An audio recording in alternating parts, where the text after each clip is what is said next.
What is one thing almost all people have in common? They went to school at some point in their lives.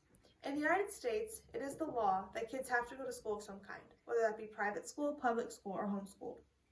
And all students are affected by the grades they receive in terms of what they can or cannot do because of them. All of us have been affected by grades. Some for sports, some for scholarships, but all by the stress of getting the grades in order to get into a good college. All schools should have the same grading scale nationwide because different grading scales are unfair to the students and give certain students with an easier grading scale an advantage, while giving those with a harder grading scale a disadvantage. All schools should have the same grading scale to ensure that the grading is fair across the board for competitions, including getting into college or getting scholarships. Florida changed their grading scale. In 1987, the state legislature established a statewide grading scale of 90% to 100% being an A. According to the Council for Lifelong Learning, they changed it to the 10-point scale because the legislation was motivated by a perception of unfairness. If the Broward School District set the grade of A as being equivalent to a 90% to 100%, while the Palm Beach School District set it as equivalent to 94% to 100%, some people believed that the students in the Broward County had an unfair advantage in seeking awards, college admission, and participating in sports. The state of Florida understood that by allowing different school districts to have different grading scales, the only people harmed were the students, and at the end of the day, that does not benefit anyone. While GPA isn't the only requirement for college admittance, colleges and universities do look at your GPA, and you do have to provide it for application. Best Value Schools, in their article, What Should My High School GPA Be to be accepted into college, says, high school GPA requirements for an incoming freshman applicant are different depending on which institution is evaluating an application. For many Ivy League, Big Ten, and state universities, for instance, the majority of incoming freshman students have a high school GPA of 3.75 or higher and require a minimum of a 3.0 average. These types of universities genuinely require an applicant to have graduated in the top quarter of his or her class. Smaller universities are likely to view a 3.0 as the baseline for first-round application choice, with students who have a grade point average between 2.5 or higher also being likely to gain acceptance. Other universities might only require a 2.0, and that is also typically the standard for most colleges. This is really important because when you get to college, you're in an all-new environment with all new people, all of which have a different background and all of which went to different schools. Those schools that they went to could have different grading scales, and people are all competing for the same number of spots available in college. When the GPA differs, the actual grades aren't reflected. The student with a lower GPA could have done the same or even better than the student with a higher GPA. There are GPA requirements to play sports in college as well. The NCSA, which stands for Next College Student Athlete, reports that the minimum GPA you can have and still be NCAA eligible for Division I is a 2.3 GPA and a 900 SAT or a 75 ACT sum score. You will need a 2.2 GPA and an 840 SAT or 70 ACT sum score to be eligible at the Division II level. Ultimately, the minimum GPA you will need is dependent on where you fall on the NCAA sliding scale. This also goes hand in hand with my last point.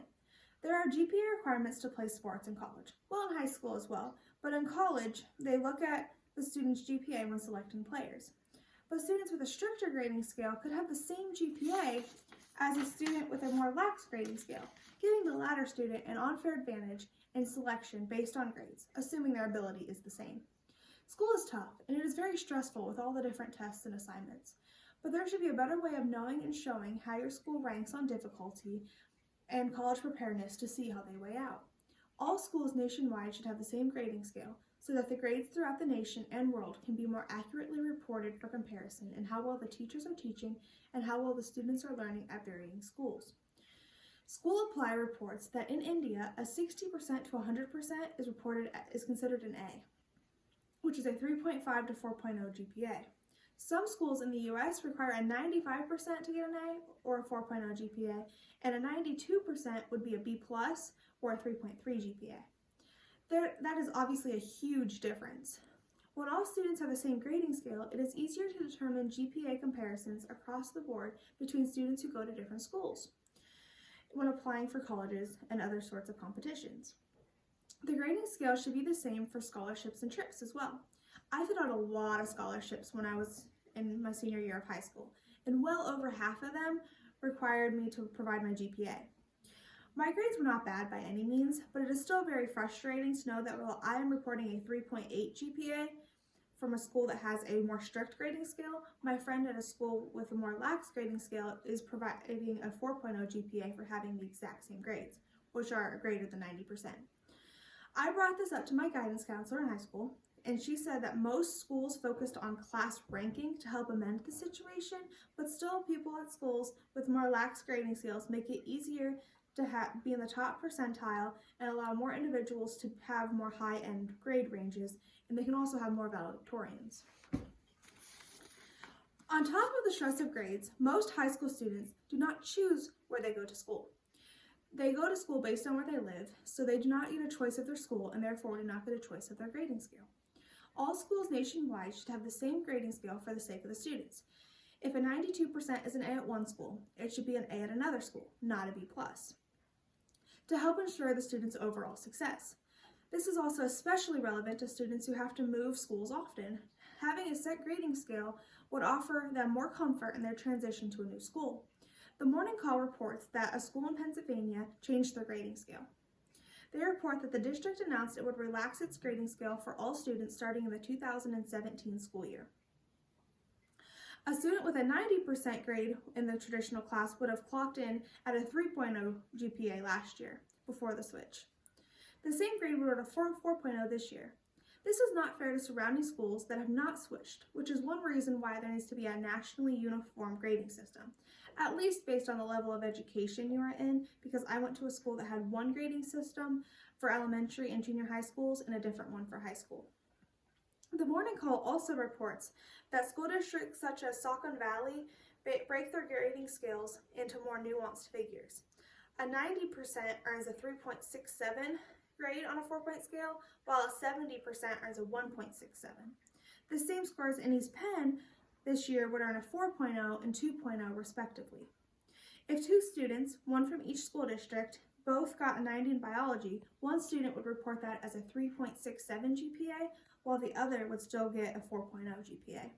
It is pretty evident that the student 2 has an unfair advantage over student 1.